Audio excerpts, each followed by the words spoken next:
उन दिनों में हुआ करता था। जी। जब मेरी पहली फिल्म इंसाफ रिलीज़ हुई थी, तो मैं खुद हैरान हो गया कि कितने लोग थिएटर के बाहर आए हुए थे। इतने लोग, और फिर प्रोड्यूसर्स को एक कॉन्फिडेंस हो गया कि हाँ भाई, इसकी तो अभी तक ऑडियंस है। जी।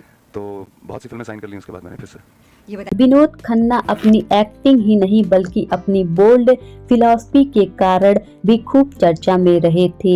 एक बार इंटरव्यू में उन्होंने कहा कि महिलाओं के मामले में वह कोई संत नहीं है, उन्होंने भी बाकी लोगों की तरह यौन संबंध बनाने की चाहत है। विनोद खन्ना अब इस दुनिया में नहीं हैं। 60 और 70 के दशक में जहां फिल्मी पर्दे पर अमिताभ बच्चन, ऋषि कपूर, मिथुन चक्रवर्ती जैसे स्टार्स हीरो के रूप में फिल्मी पर्दे पर राज कर रहे थे, वहीं एक ऐसा एक्टर रहा जिसने विलन के रूप में फिल्मी दुनिया में कदम रखे और हर किसी को पीछे छोड़ दिया। यह हीरो थे विनोद खन्ना। विनोद खन्ना एक्टर सुनील दत्त की खोज थे।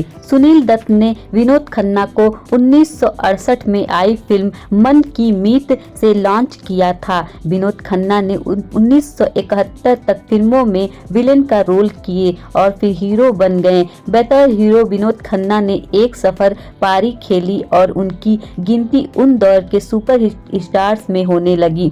विनोद खन्ना का जादू फिल्मी पर्दे पर ही नहीं बल्कि लड़कियों और हीरोइनों पर भी दिखने लगा था। एक बार विनोद खन्ना ने एक इंटरव्यू में अपनी इच्छाओं पर खुलकर बात की थी और बताया था कि उनकी जिंदगी में इंटीमेट रिलेशनशिप यानी यौन रिश्तों की कितनी अहमियत है। विनोद खन्ना ने कहा था कि वह कोई संत नहीं है जो किसी महिला से प्यार नहीं करेंगे या उसके साथ कोई संबंध नहीं बनाएंगे। विनोद खन्ना के उस इंटरव्यू का वीडियो हाल ही में इंस्टाग्राम पर खूब चर्चित रहा।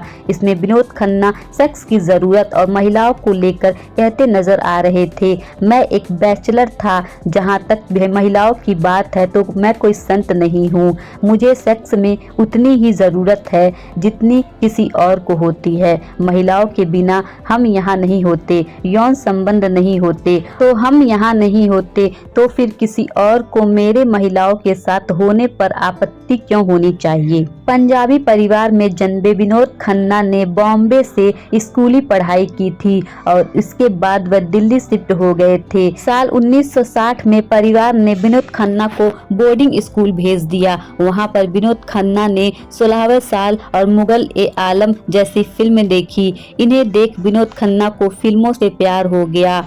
विनोद खन्ना जब कॉलेज में आए तो उनकी मुलाकात गीतांजलि नाम की लड़की से हुई। विनोद खन्ना को गीतांजलि से प्यार हो गया और बाद में दोनों ने शादी कर ली। विनोद खन्ना ने 1971 में गीतांजलि से शादी की और 2 बेटे अक्षय खन्ना और राहुल खन्ना के पिता बने। विनोद खन्ना की शादीशुदा जिंदगी अच्छी चल रही थी, लेकिन इसमें तब खलल पड़ गई जब उनकी जिंदगी में अमृता सिंह की एंट्री हुई।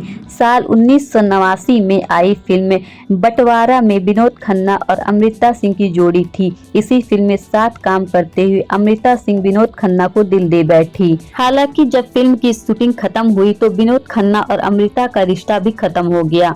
विनोद खन्ना की पत्नी ने जैसे तैसे इस तूफान से अपनी शादी को बचाया था, पर बड़ा तूफान तब आया जब विनोद खन्ना घर-बार और फिल्में छोड़कर सन्यासी बन गए और ओशो की आश्रम में चले गए। तब गीतांजलि ने विनोद खन्ना को तलाक देने का फैसला कर लिया। विनोद खन्ना कुछ साल बाद ओशो के आश्रम से वापस लौटे तो उनकी मुलाकात कविता नाम की एक महिला से हुई और वह उन्हें दिल दे बैठे। इसी तरह विनोद खन्ना और कविता की लव स्टोरी शुरू हो गई। फिर 1990 में इन्होंने शादी कर ली। विनोद खन्ना असल जिंदगी में ही बोल्ड नहीं रहे बल्कि फिल्मी पर्दे पर भी काफी बोल्ड थे। ऐसे कई फिल्मों के किस्से हैं जब रोमांटिक या इंटीमेट सीन करते हुए विनोद खन्ना बेकाबू हो गए।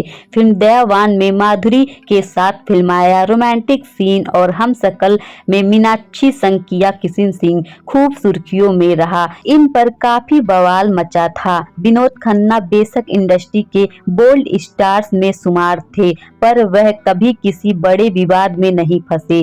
साल 2017 में विनोद खन्ना का निधन हो गया। बताया जाता है कि उन्हें ब्लड कैंसर था। तो विनोद खन्ना के बारे में आपकी क्या राय है, कमेंट बॉक्स में जरूर बताएं और चैनल पर नए आए तो चैनल को सब्सक्राइब कर लीजिए।